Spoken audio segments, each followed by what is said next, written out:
Keburukan perut itu yang paling besar bahayanya dan dampaknya bagi agama dan rohani kita. Keburukan perut ini ya. Kenapa bisa demikian? Kenapa dampaknya bisa yang paling besar? Kenapa bisa bahayanya yang paling besar? Li'annahu al-mamba' wal ma'din. Karena perut itu adalah sumber dan pusat. Dari perut itu kemudian disebarkan ke seluruh anggota tubuh kita. Makanan ini masuk ke perut kita, dari perut kita disebarkan ke seluruh tubuh kita. Nah, makanya perut ini sumber dan pusat.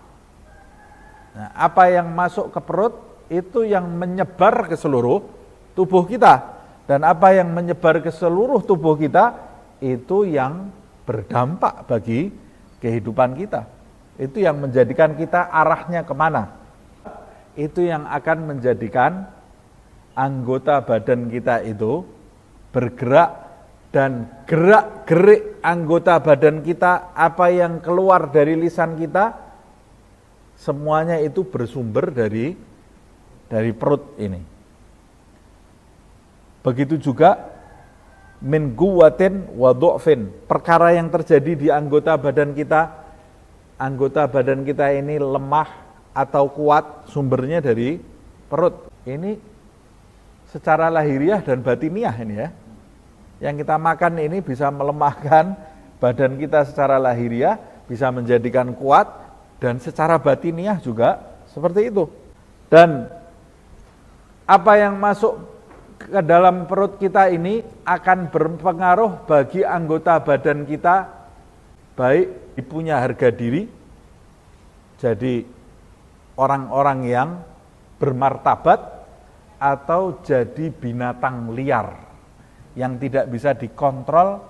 Itu berpengaruh dari apa yang masuk ke dalam perut kita. Pengaruhnya besar.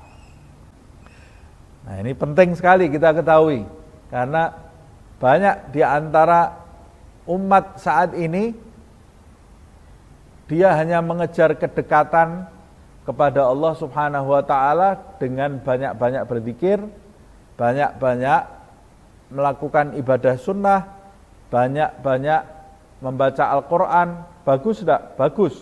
Tapi ada satu bagian yang terlupakan. Apa yang masuk ke dalam perut kamu itu harus dijaga, karena yang masuk ke dalam perut kamu itu akan berpengaruh, nanti akan menjadikan kamu istiqomah atau tidak istiqomah. Atau kalau kamu tetap bisa menjalankan ibadah itu, ibadahnya berpengaruh enggak ke dalam hidupmu. Dari perut itu bersumber. Kalau begitu, kamu sudah tahu bahayanya perut ini, dampaknya perut yang besar bagi anggota badan kamu yang lain, menjadikan dia terhormat atau liar, menjadikan dia giat atau malas, lemah atau kuat. Kalau begitu, fa'alaika bisyanatihi, maka wajib bagimu membentengi perutmu tadi, menjaga perutmu. Menjaga dari apa? Menjaga jangan harus diet, makan A, makan B, makan C, ini tidak ada urusannya sama kesehatan lahiriah yang dibahas di sini ya. Yang harus dijaga apa ini? Dari apa perut ini? Pertama yang harus kamu lakukan, menjaga perutmu dari barang yang haram dan dari barang yang syubhat. Barang yang haram itu barang yang diharamkan oleh Allah Subhanahu wa ta'ala. Tidak boleh kita makan. Barang yang haram itu saya pernah menjelaskan ada dua. Barang yang haram itu ada yang haram li dzatihi, haram li hukmihi. Haram li dzatihi yang memang zatnya barang itu sudah haram, kita tidak bisa ngerubah-rubah lagi, sudah itu haram. Umpamanya babi, haram, mau diolah dengan cara apapun dia tetap haram. Oh ini sudah dibersihkan A, B, C, D, E, tidak ada. Yang namanya babi itu haram, titik. Tidak bisa dirubah jadi yang zatnya haram sama sekali seumur hidup tidak bisa berubah jadi halal. Tidak bisa berubah jadi halal. Mau dibentuk seperti apa ya itu haram. Atau binatang-binatang yang lain yang diharamkan untuk dimakan. Seperti binatang buas, binatang yang bercakar, seperti yang disebutkan di dalam Al-Quran, binatang yang hidup di dua alam. Nah itu kita harus pelajari apa itu hal-hal yang diharamkan, sangat berpengaruh. Itu tadi yang lidzatihi. Ada yang lihukmihi haram, lihukmihi hukumnya haram, padahal zatnya halal. Contohnya kambing, halal atau haram? Kambing halal. Ayo kita makan kambing ini. Ya, ayo kita makan. Ini halal kok, kambing dibolehkan di dalam Al-Quran. Dari mana ini kambing asalnya? Maling tempatnya tetangga. Haram. Loh kan kambing halal. Ya kamu maling. Cara mendapatkannya dengan cara yang haram. Jadinya kambing yang tadinya halal berubah jadi haram. Berubah jadi haram. Dan hal-hal yang semacam itu. Kemudian uang hasil curian, ya sudah haram, tidak bisa diapa-apakan itu. Uang riba haram, tidak bisa diapa-apakan dia. Tidak bisa kita makan sama sekali, tidak boleh. Haram. Kalau kita makan, ya kita makan barang yang haram. Kalau kita makan uang riba, uang hasil curian, uang hasil korupsi, kita makan, mau kita haji 10 kali, tetap hajinya ada sesuatu nanti. Bisa jadi tidak diterima oleh Allah SWT. Tidak ada dampaknya bagi kehidupan kita. Bahaya ini, barang haram. Berapa banyak manusia sekarang sholat, rukuk, sujud, berdoa sebanyak-banyaknya dengan Allah SWT, tapi dia tidak memperhatikan makanan haram yang masuk ke dalam perutnya. Fa anna yustajabalahu, kata Rasulullah, dari mana doanya mau diterima? Kok bisa dia ini? Tidak mungkin doanya diterima, kata Nabi loh ini ya, bukan kata saya. Fa anna yustajabalahu, dari mana doanya bisa diterima? Mat'amuhu haram, malbasuhu haram, kata Rasulullah, makanannya haram, pakaiannya haram, fa anna yustajabalahu. Bagaimana mungkin diterima doanya? Berarti makanan, pakaian itu sangat berpengaruh. Kalau yang haram li hukmihi itu aslinya barangnya halal, tapi cara mendapatkannya dengan cara yang tidak halal, maka barangnya bisa berubah juga jadi haram. Kalau barang yang halal didapat dengan cara yang haram, berubah jadi haram. Tapi kalau barang yang haram mau didapat dengan cara yang halal, tetap haram. Tidak bisa jadi berubah loh ya. Oh ini babi saya ini sendiri, saya cari sendiri, tidak saya dapatkan dari mencuri, atau saya dapat sendiri, saya rawat sendiri. Oh ya tetap haram, dia sudah haram dari awalnya. Tidak bisa, yang haram tidak bisa berubah jadi halal. Yang halal bisa berubah jadi haram. Bisa berubah jadi haram kalau kita cara mendapatkannya salah. Nah makanya jual beli itu juga harus kita pelajari supaya kita tidak terjebak dengan cara yang batil dalam mendapatkan penghasilan. Karena cara yang batil dalam mendapatkan penghasilan itu bisa menjadikan penghasilan kita yang harusnya halal jadi haram. Kalau penghasilan itu haram, masuk ke dalam perut kita barang yang haram, masuk ke dalam perut anak-anak kita, istri kita barang yang haram, akhirnya mengakibatkan anak istri kita, diri kita sendiri lemah dalam beribadah. Diajak sholat, malas. diajak ngaji, malas, diajak nonton hal-hal yang tidak ada manfaatnya, asik. Diajak sholat sunnah, waduh, seperti ada gunung besar, susah. Diajak sedekah, susah. Diajak gosip-gosip, asik, ngobrol dia, asik. Kenapa? Coba kamu cek, kamu dapat nafkah asalnya dari mana?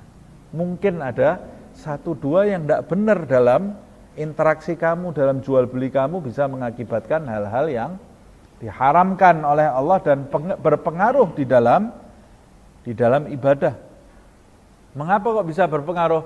Sebab dia, nafkah kamu itu masuk ke dalam istri, anak, istri, diri kamu, dan ketika masuk menyebar dari pusat tadi, dari ma'din tadi, perut itu menyebar ke seluruh anggota tubuhnya. Jadi berpengaruh di dalam hidup. Nah, itu makanya dulu wanita-wanita di zaman dulu di dalam kitab disebutkan, kalau suaminya mau keluar rumah cari nafkah, istrinya berpesan kepada suaminya, "Pak, cari nafkah yang halal. Kalau enggak nemu, kita sabar hidup lapar. Kalau belum dapat, enggak usah bingung. Kita sabar hidup lapar. Daripada kita harus makan barang yang haram." Karena kadang-kadang laki-laki itu kalau yang di rumah enggak sabar, kalap dia. Kebingungan ini bagaimana caranya memenuhi yang perutnya yang di rumah ini. Kalau yang di rumah enggak sabar, bisa berpengaruh kepada laki-laki tadi yang tadinya baik, bisa bingung melakukan hal yang tidak terpuji. Nah, makanya kita harus jadi pemimpin, mendidik anak istri kita supaya bersabar. Kitanya juga jangan malas. Nah, kalau kita malas menjadikan perut mereka lapar, mereka juga bisa kalap nanti.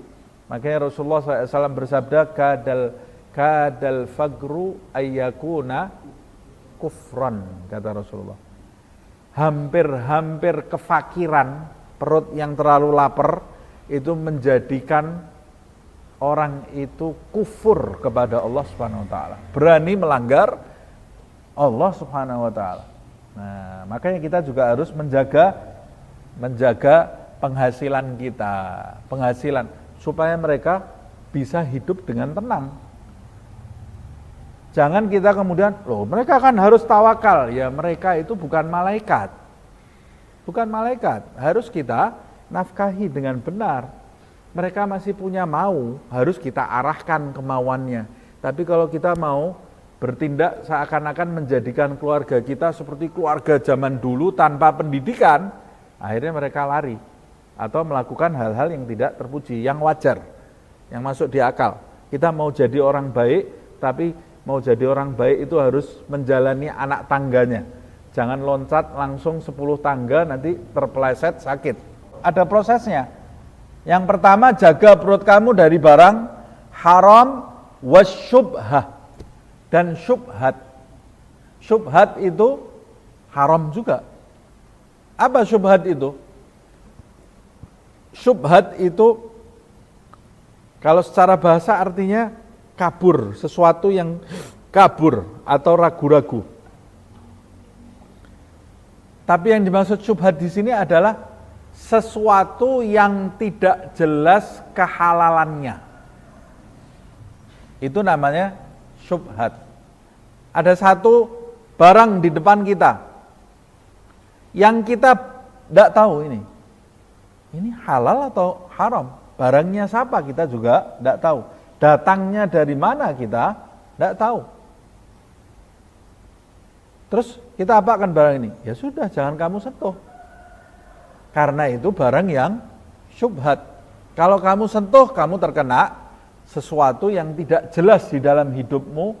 Orang yang berani makan barang syubhat diumpamakan oleh Rasulullah SAW, karra'i yar'a haulal hima yushiku ayyaga' fi, kata Rasulullah. Orang yang berani makan atau mengambil sesuatu yang syubhat diumpamakan oleh Rasulullah seperti orang yang menggembalakan kambing di tepi jurang. Di tepi jurang. Kalau ada kambingnya yang jatuh ke jurang, ya jangan salahkan jurangnya. Salahkan diri dia yang berani di tepi jurang itu. Kalau mau selamat ya menjauh dari jurang. Nah, orang yang berani makan syubhat, itu orang yang berisiko di dalam hidupnya jatuh ke lembah yang diharamkan oleh Allah Subhanahu wa ta'ala dan menjadikan nanti badannya, anggota badannya melakukan sesuatu yang tidak baik.